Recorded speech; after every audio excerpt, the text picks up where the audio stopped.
पापा पापा पापा सुनाई दे रहा है? बेरा नहीं हूं मैं। বলিউডের শক্তিশালী অভিনেতা অনিল কাপুরের ক্যারিয়ার প্রায় 4 দশক ধরে সফলভাবে চলছে।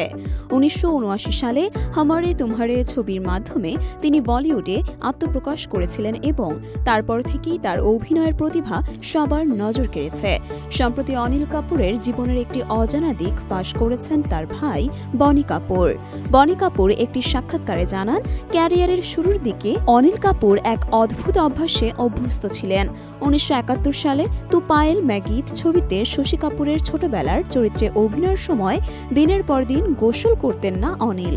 বনি জানান, তখন অনিল স্কুলে পড়তেন এবং শুটিংয়ের পরও মেকআপ অক্ষুণ্ণ রাখার জন্য কয়েকদিন গোসল না করে থাকতেন, যাতে তার অভিনয়ের চরিত্রটি পুরোপুরি প্রকৃত মনে হয়।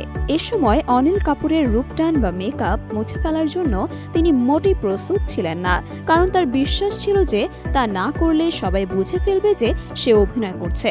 তবে এমন কিছু অভ্যাস ছিল যা তাকে নিজের অভিনয়ের চরিত্রে আরও বেশি ডুবিয়ে রাখতে সাহায্য করেছিল।